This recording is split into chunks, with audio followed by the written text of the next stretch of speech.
राम श्री राम जय जय राम श्री राम जय जय राम।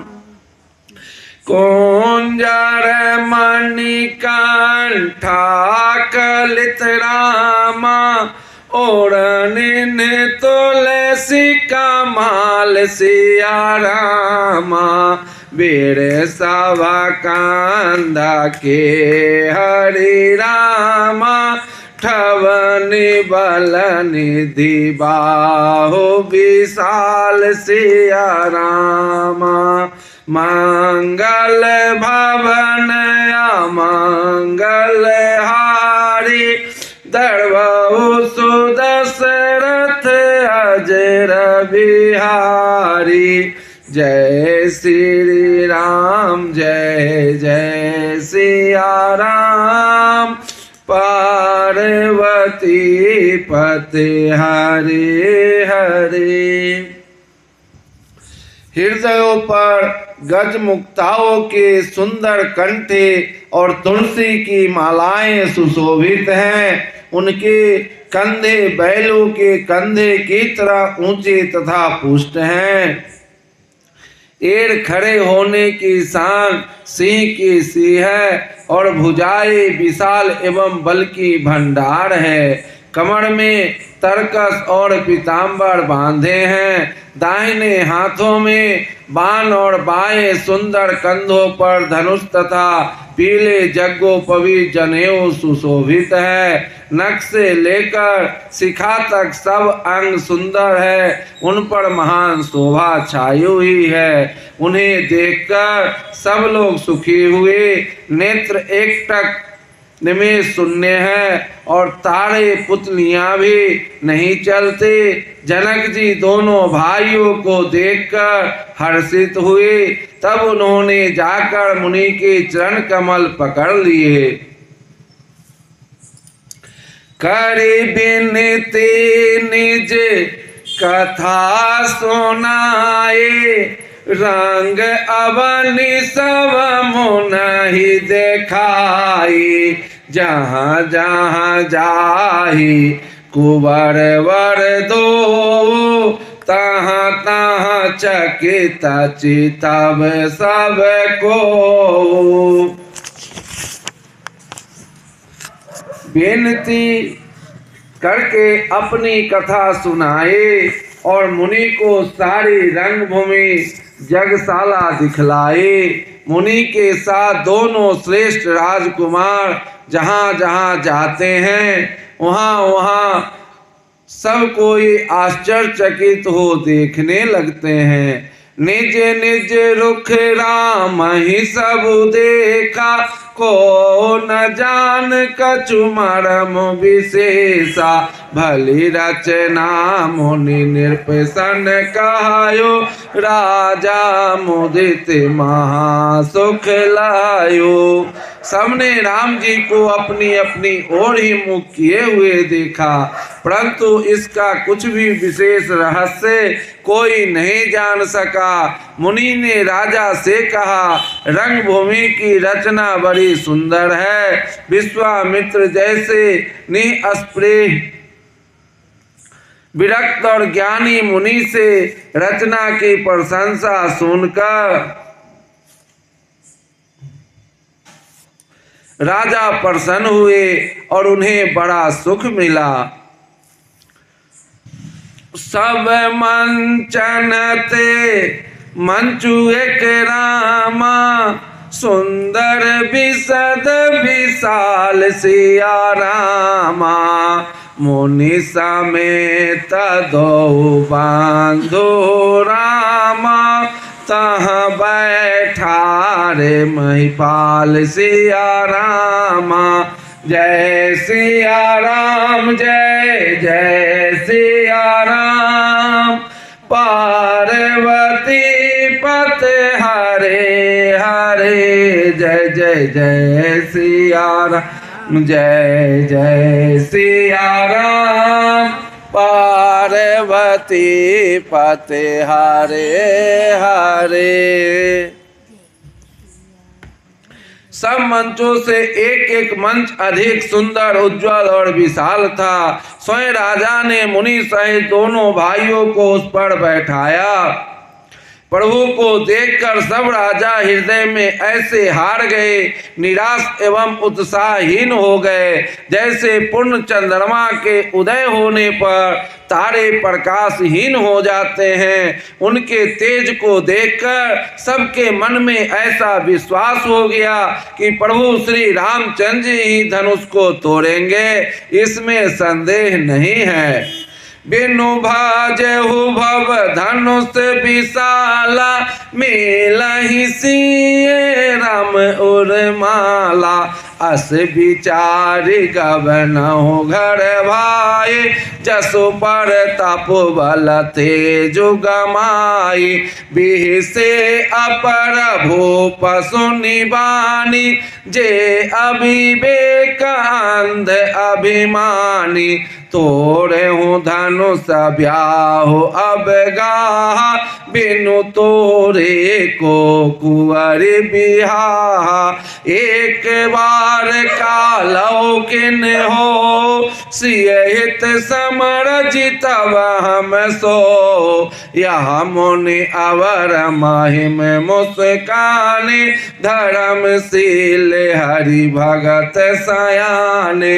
जय श्री राम जय जय सिया राम, पार्वती पते हरे हरे। जय जय जय सिया राम जय जय सिया राम, पार्वती पते हरे हरे।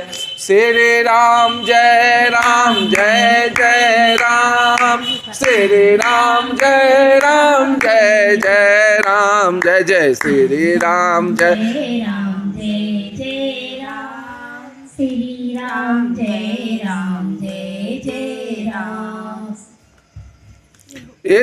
इधर उनके रूप को देखकर सबके मन में यह निश्चय हो गया कि शिव जी के विशाल धनुष को जो संभव है न टूट सके, बिना तोड़े भी सीता जी श्री रामचंद्र जी के ही गले में जयमाला डालेंगे, अर्थात दोनों तरह से ही हमारी हार होगी और विजय प्रभु श्री रामचंद्र जी के हाथ रहेगी।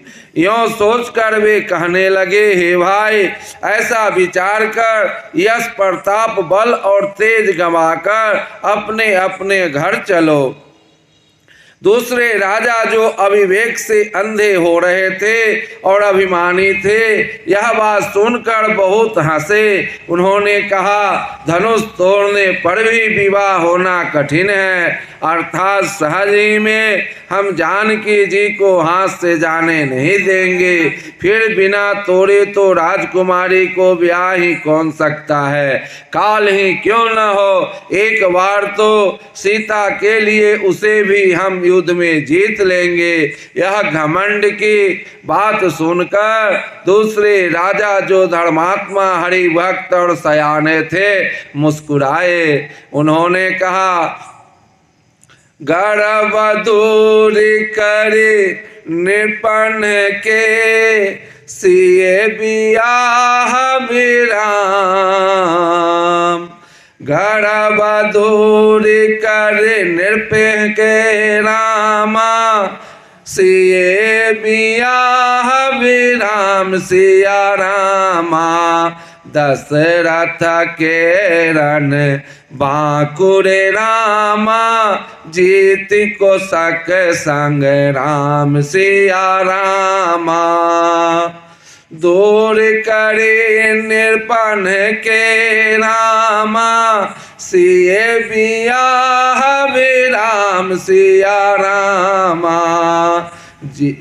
दशरथ के रन बांकुरे रामा, जीत को सक संग राम सिया रामा। श्री राम जय जय राम, श्री राम जय जय राम। जय जय श्री राम जय जय राम। श्री राम जय राम। उन्होंने कहा, राजाओं के गर्व दूर करके जो धनुष किसी से नहीं टूट सकेगा, उसे तोड़कर श्री रामचंद्र जी सीता जी को ब्याहेंगे। रहे युद्ध की बात, सो महाराज दशरथ के रण में बाके पुत्रों को युद्ध में तो जीत ही कौन सकता है। गाल बजाकर व्यर्थ ही मत मरो, व्यर्थ मरो जनि गाल बजाए, मन मोदकन की भूख बिताई, सीख हमारी सुनि परम पुनीता, जगदम्बा जानहु जी सीता। जगत पिता रघुपति विचारे, भरी लोचन छवि लेहु निहारी, सुंदर सुखद सकल गुण राशि, ए दो बंधु सांभो और वासी।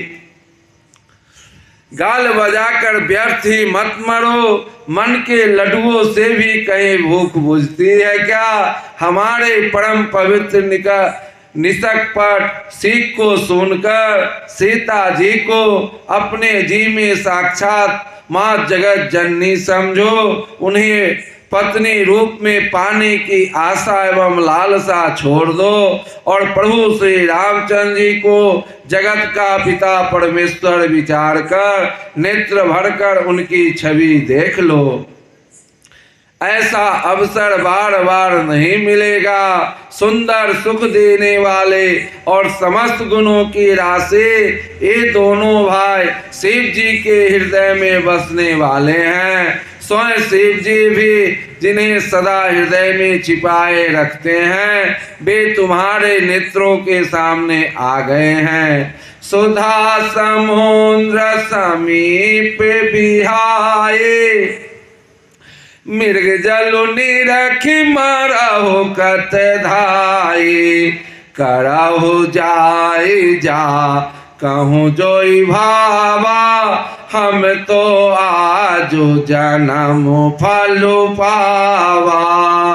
समीप आए हुए भगवत दर्शन रूप अमृत के समुद्र को छोड़कर तुम जगजननी जानकी जी को पत्नी रूप में पाने के दुराशा रूप मिथ्या मृग जल को देखकर दौड़कर क्यों मरते हो। फिर भाई जिसको जो अच्छा लगे वही जाकर करो। हमने तो प्रभु श्री रामचंद्र जी के दर्शन करके आज जन्म लेने का फल पा लिया, जीवन और जन्म को सफल कर लिया। अस कही भले भूप अनुरागे, रूप अनूप बिलोकन लागे, देखई सुर नभ चढ़े विमाना, बरसहि सुमन करहि कल गाना। ऐसा कहकर अच्छे राजा प्रेम मग्न होकर प्रभु श्री रामचंद्र जी का अनुपम रूप देखने लगे। मनुष्यों को तो बात ही क्या, देवता लोग भी आकाश में विमानों पर चढ़े हुए दर्शन कर रहे हैं और सुंदर गान करते हुए फूल बरसा रहे हैं। जान सुअवसर सिय तब रामा, जान सुअवसर सिय तब रामा, पठहि जनक बोलाय सिया रामा। चतुर सखी सुंदर सकल रामा, सादर चलहि लवाय सिया रामा। जान सुअवसर सिय तब रामा, पठय जनक बोलाय सिया रामा। चतुर सखी सुंदर सकल रामा, सादर चली लवाय सिया रामा। तब सुअवसर जानकर जनक जी ने सीता जी को बुला भेजा। सब चतुर और सुंदर सखियां आदर पूर्वक उन्हें लिवा चली। सिए शोभा नहीं जाई बखानी, जगदम्बिका रूप गुण खानी। उपमा सकल मोहि लघु लागे, प्राकृति नारी आंग अनुरागी। रूप और गुणों की खान माँ जगदम्बा जगत जननी जानकी जी की शोभा का वर्णन नहीं हो सकता। उनके लिए मुझे काव्य की सब उपमाएं तुच्छ लगती हैं, क्योंकि वे लौकिक स्त्रियों के अंगों में अनुराग रखने वाली है, अर्थात वे जगत की स्त्रियों के अंगों की दी जाती है। काव्य की उपमाएं सब त्रिगुणात्मक मायिक जगत से ली गई है। उन्हें भगवान की स्वरूपा शक्ति श्री जानकी जी के आपाकृत चिन्मय अंगों के लिए प्रयुक्त करना, उनका अपमान करना और अपने को उपहासास्पद बनाना है। सीता जी के वर्णन में उन्हीं उपमाओं को देकर कौन कुकवि कहलाए और अपयश का भागी बने। सिय बरनीयते उपमा दे, को कवि कहाए अजसु को ले। जो पट तरिए तिय समसिया, जग अस जुवती कहाँ कमनिया।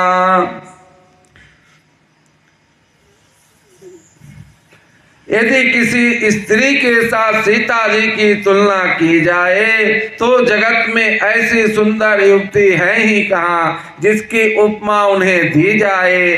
पृथ्वी की स्त्रियों की तो बात ही क्या, देवताओं की स्त्रियों को भी यदि देखा जाए तो हमारी अपेक्षा कहीं अधिक दिव्य और सुंदर है। तो उनमें सरस्वती तो बहुत बोलने वाली है, पार्वती जी अर्धांगिनी है, अर्थात अर्ध नारी नटेश्वर के रूप में उनका आधा ही अंग स्त्री का है, शेष आधा अंग पुरुष शिव जी का है। कामदेव की स्त्री रति पति को बिना शरीर का अनंग जानकर बहुत दुखी रहती है, और जिनके विष और मध जैसे समुद्र से उत्पन्न होने के नाते प्रिय भाई हैं, उन लक्ष्मी जी के समान तो जानकी जी को कहाँ ही कैसे जाए। गिरा मुखर तन अरघ भवानी, रति अति दुखित अतुन पति जानी। विषवारुणि बांधु प्रिय जे, कहिए समा सम किमि वैदे। जो छवि सुधा पयो निधि होए, परम रूप मैं कच्छप सोई। शोभा रजुमांदर सिंगारो, मथे पानी पंकज निज मारो। जिन लक्ष्मी जी की बात ऊपर कही गई है वे निकली थी खारे समुद्र से, जिसको मथने के लिए भगवान ने अति कर्कश पीठ वाले कच्छप का रूप धारण किया, रस्सी बनाए, महान विषधर बास की नाक की मथानी का कार्य किया। अतिशय कठोर मंदराचल पर्वत ने और उसे मथा सारे देवताओं और दैत्यों ने मिलकर जिन लक्ष्मी जी को अतिशय शोभा की खान और अनुपम सुंदरी कहते हैं, उनको प्रकट करने में हेतु बने थे ये सब असुंदर एवं स्वाभाविक ही कठोर उपकरण। ऐसे उपकरणों से प्रकट हुई लक्ष्मी श्री जानकी जी की समता को कैसे पा सकती है। हाँ, इसके विपरीत यदि छवि रूपी अमृत का समुद्र हो, परम रूप में कच्छप हो, शोभा रूप रस्सी हो, श्रृंगार रस पर्वत हो और उसके छवि को समुद्र स्वयं कामदेव अपने ही कर कमले से मथे, इस प्रकार का सहयोग होने से जब सुंदरता और मुख की मूल लक्ष्मी उत्पन्न हो तो भी कभी लोग उसे बहुत संकोच के साथ सीता जी के समान कहेंगे।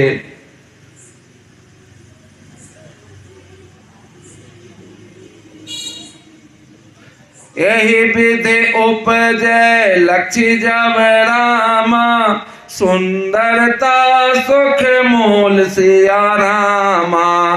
तदपि सकोच समेत कवि रामा, कैसे समतोल सिया रामा। चले सांगले सखी सयानी, गावत गीत मनोहर वाणी। सोह नवल तनु सुंदर सारे, जगत जननी अतुलित छवि भारी।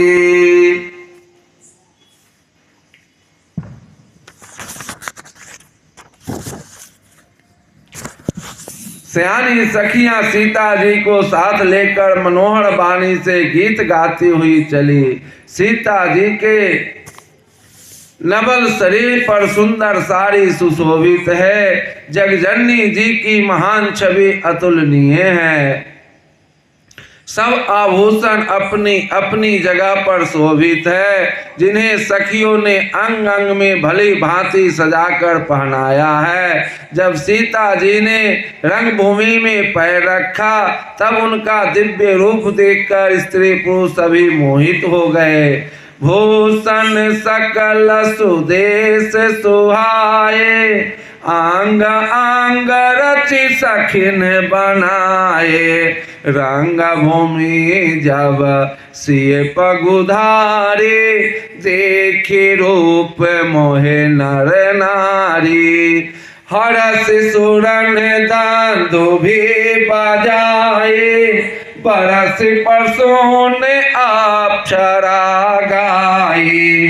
पानी सरोज सोह जय माला, अब चट चिताए सकल भुआला।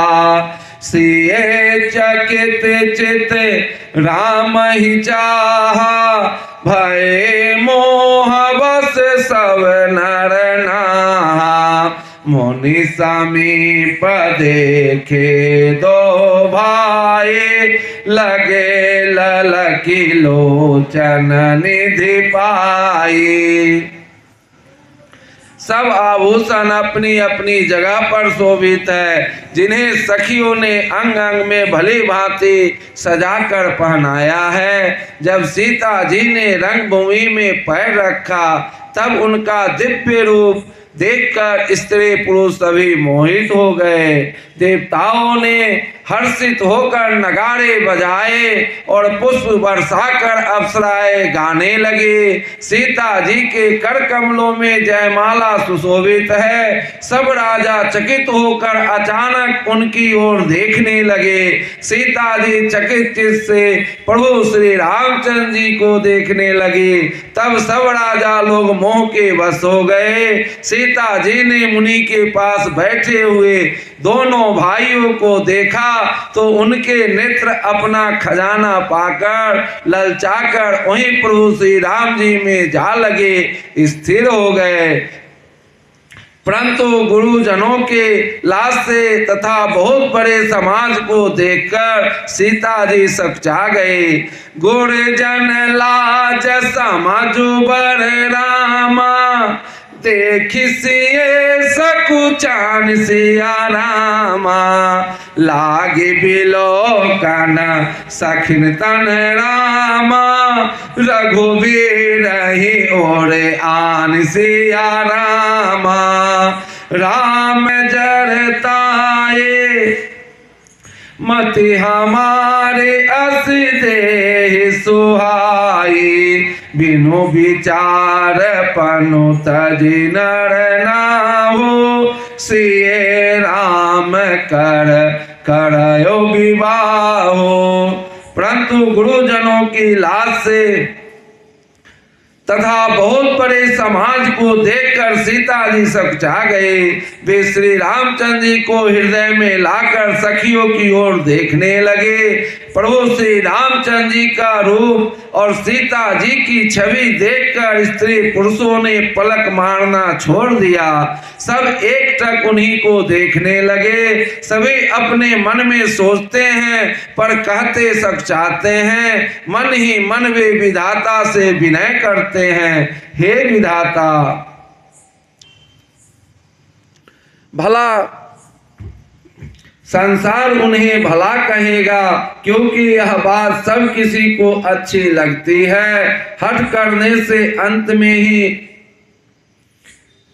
हृदय जलेगा। सब लोग इसे लालसा में मग्न हो रहे हैं कि जानकी जी के योग वर तो यह सांवला ही है।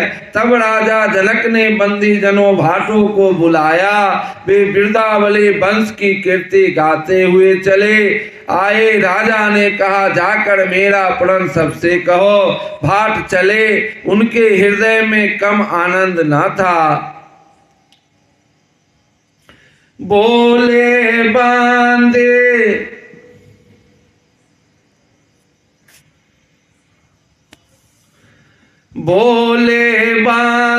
बचन बर रामा, सुनहु सकल महिपाल सिया रामा। पन विदेह कर कहि हम रामा, भुजा उठाई विशाल सिया रामा।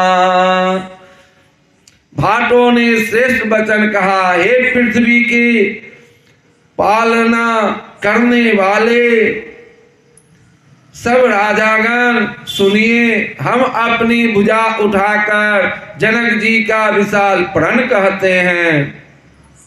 नृत्य भोज बल विधु शिव धनु राहो, गरौ कठोर विदित सब काहो। रावण भानु महाभट भारे, देखि सरासन गवहि सिधारे। सोय पुरारे को दंड कठोरा, राज समाज आज जोए तोरा। ते भुवन जय समित पदे, बिनहि विचार बरई हठिते। सुनिपन सकल भूप अभिलाषे, भटमानी अतिशय मन माखे। परिकर बांधि उठे अकुलाए, चले इष्ट देवन सिर नाए।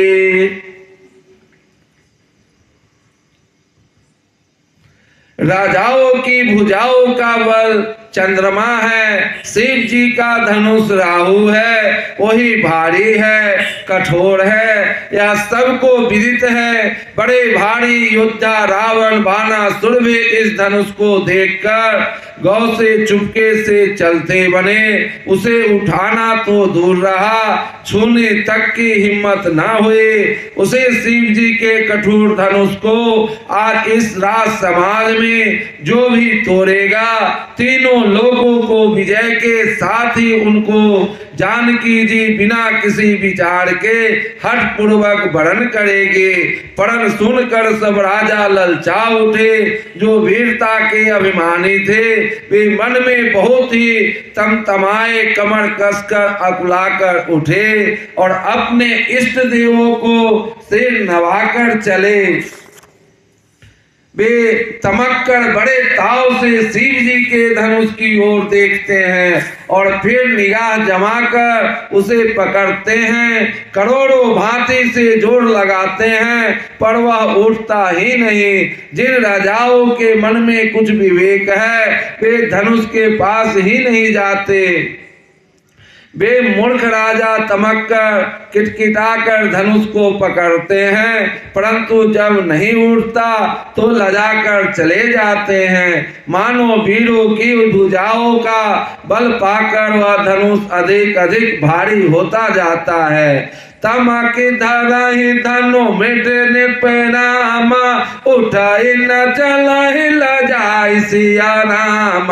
मनहु पाई भट बाहुबल राम, अधिक अधिक गरु आई सिया राम। भूप सहस दस एक ही बारा, लगे उठावन टराई नटारा। डगाए न सांभो सरासनु कैसे, कामी बचन सती मनु जैसे।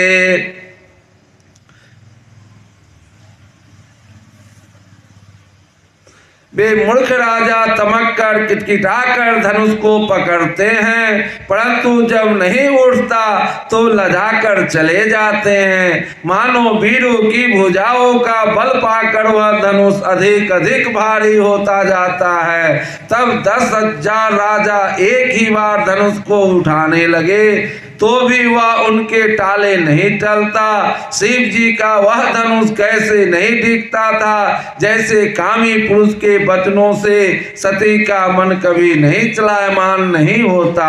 सब राजा उपहास के योग हो गए, जैसे वैराग्य के बिना सन्यासी उपहास के योग हो जाता है। कीर्ति विजय बड़ी वीरता इन सब के वे धनुष के हाथों बड़बस हार कर चले गए। राजा लोग हृदय से हार कर श्रीहीन हतपर्व हो गए और अपने अपने समाज में जा बैठे। राजाओं को असल फल देखकर जनक अकुला उठे और ऐसे वचन बोले जो मानो क्रोध में सने हुए थे। मैंने जो प्रण ठाना था उसे सुनकर दीप दीप के भूपति नाना, आए सुनी हम जो पन उठाना। देव धनुज धारी मनुज शरीरा, विपुल वीर आए रणधीरा। दीप दीप के अनेकों राजा आए, देवता और दैत्य भी मनुष्य का शरीर धारण करके आए तथा और भी बहुत से रणधीर वीर आए, परंतु धनुष को तोड़कर मनोहर कन्या बड़ी विजय और अत्यंत सुंदर कीर्ति को पाने वाले मानो ब्रह्मा ने किसी को रचा ही नहीं। कुंवर मनोहर विजय बड़ी रामा, कीरति अति कमनीय सिया रामा। पावनिहार बिरंचि जनु रामा, रचौ न धनु दामिनीय सिया रामा। जय सिया राम, जय जय सिया राम, जय सिया राम, जय जय सिया राम। परंतु धनुष कर तोड़कर मनोहर कन्या बड़े विजय और अत्यंत सुंदर कीर्ति को पाने वाले मानो ब्रह्मा ने किसी को रचा ही नहीं। कहिए यह लाभ किसको अच्छा नहीं लगता, परंतु किसी ने भी शंकर जी का धनुष नहीं चढ़ाया। अरे भाई, चढ़ाना और तोड़ना तो दूर रहा, कोई तिल भर भूमि भी छुड़ा ना सका। अब कोई वीरता का अभिमानी नाराज न हो। मैंने जान लिया पृथ्वी वीरों से खाली हो गई है। अब आशा छोड़कर अपने घर जाओ। ब्रह्मा ने सीता का विवाह लिखा ही नहीं। यदि प्रण छोड़ता हूँ तो पुण्य जाता है, इसलिए क्या करो, कन्या कुमारी ही रहे। यदि मैं जानता कि पृथ्वी वीरों से शून्य है तो प्रण करके उपहास का पात्र न बनता। जनक जी के वचन सुनकर सभी स्त्री पुरुष जानकी जी की ओर देखकर दुखी हुए, परंतु लक्ष्मण जी तमा उठे। उनके भौएं टेढ़ी हो गए, ओठ फड़कने लगे और नेत्र क्रोध से लाल हो गया। कहे न सकत रघुबीर डर रामा, कहे न सकत रघुबीर डर रामा, लगे